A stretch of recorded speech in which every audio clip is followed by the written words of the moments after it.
Hello everyone, and welcome to another episode of the Wise Decision Maker Show, where we help you make the wisest and most profitable decisions.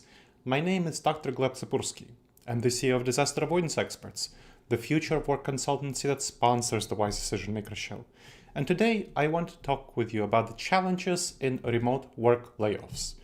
Handling layoffs is a challenge for companies that are shifting to remote work, full-time remote work.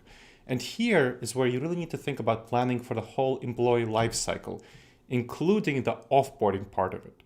So onboarding, that's obviously important, but you want to think about offboarding. That's a part of an effective remote and hybrid work strategy.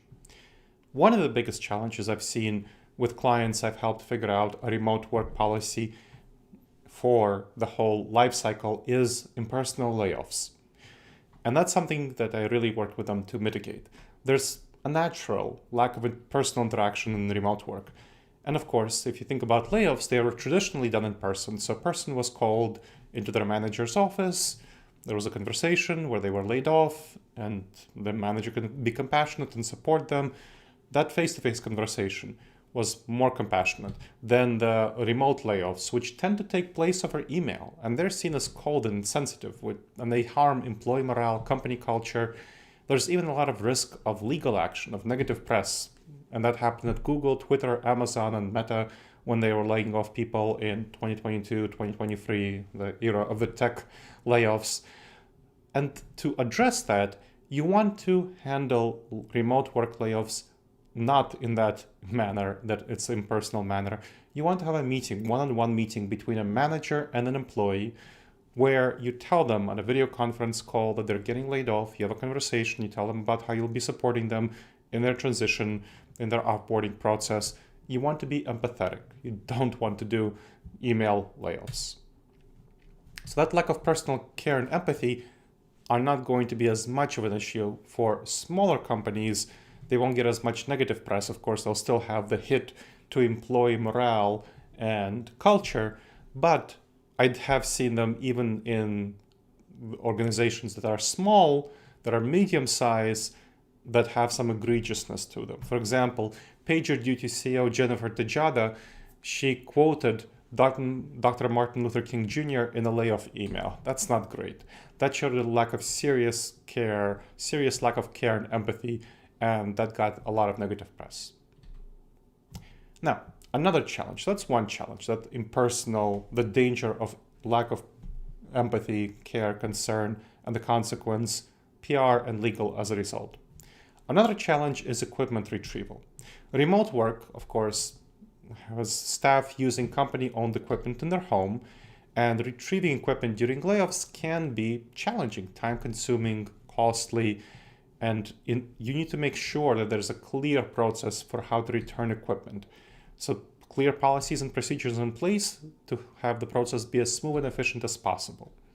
Now, you don't necessarily want to get all the equipment back. For example, some furniture that you send to the employee and they put together, maybe a standing desk, it just may be very impractical to return it. Is the employee really going to disassemble a desk and send it to you? Probably not. And sending someone to their house to disassemble it and return it is just, usually it's not cost effective. So you want to also think about how leaving furniture with staff can result in tax implications, because that's likely to be considered as payment to staff which must be taxed.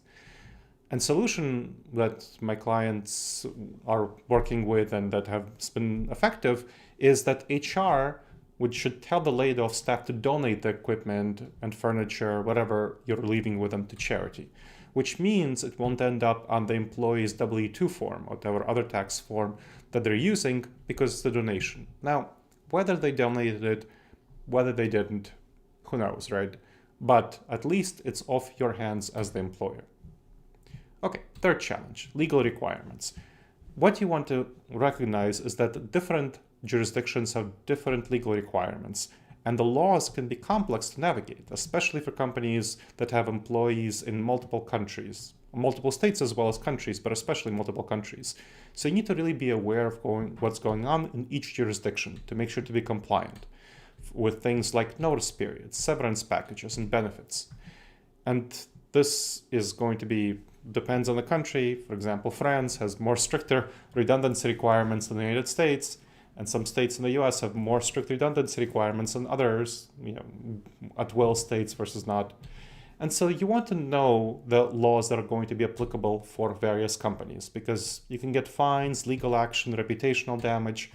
Non-compliant layoffs also harm the morale and productivity of remaining staff, so you want to be thinking about that, besides legal problems for companies. Staff may often feel that they're treated unfairly if you don't comply with the local legal regulations, and they may rat you out to the authorities. So, to mitigate the risk of that, seek legal advice and guidance, understand the laws and regulations in all jurisdictions, and comply with requirements during the layoff process. Again, your employees may bring that information to the authorities if you don't, because they may feel it's unfair and unjust because of what they're used to in their context. Now, another challenge I see, which is distinct, is a difficulty in assessing remote work performance. When employees work remotely, it's difficult for managers to observe their work, so there might be poor evaluations, and so you might make layoff decisions that are based on incorrect information. And that is an example that I want to share with you. So there was an example of an IT company that laid off a really great remote staff member because the manager lacked a personal connection with her and just didn't see how good she was doing. So that's a big problem, that you might just not notice how well a remote employee is doing. You might favor those who are in person, or just people you click with on a personal level who are working fully remotely. You might click with them and you might underestimate their value. And so this is not good.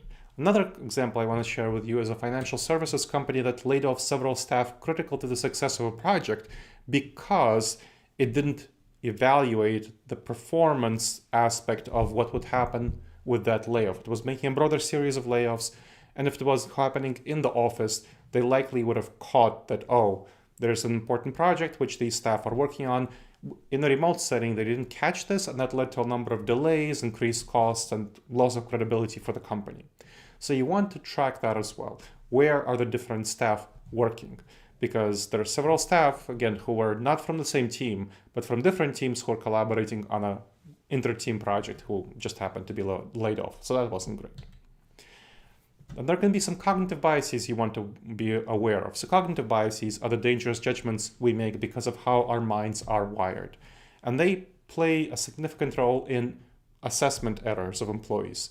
One is the confirmation bias, where we look for information that confirms our beliefs and ignore information that contradicts them. So managers often have preconceived notions about remote staff, which negatively affects their performance evaluation and leads to unfair and inaccurate layoff decisions. Not great. Another problem is the empathy gap, where we underestimate other people's feelings and their contributions, and that results in us undervaluing the remote employees' contributions. And so that is a challenge, and underestimating their feelings. That's another area of challenge, not simply in their performance evaluation, but more broadly in how they will react to layoffs. Another issue is the proximity bias, where we favor those who are physically near with us with personal relationships. And so remote employees can often be overlooked. And in fact, we have a number of research studies showing that remote employees who are higher performing often tend to be laid off or not promoted, despite them being higher performing, higher productivity, because managers don't rate them accurately. So it's essential to train managers to overcome these biases. And that's how you navigate layoffs in the remote work era. The remote work has definitely brought some new challenges to the offboarding process. So you want to address the 4 issues we discussed to have sensitivity, effectiveness, and compliance in layoffs, and have proper policies and procedures to mitigate the negative impact on employees who are remaining in your company, as well as those who are leaving your company. And navigating these complexities effectively is what will ensure well-being of employees, your existing employees and your laid-off employees, and the success of your company in the remote work era. All right, I hope you've benefited from this episode of the Wise Decision Maker Show. Please make sure to subscribe wherever you checked out the show and leave a review. It helps others discover the show, and it helps us improve the show.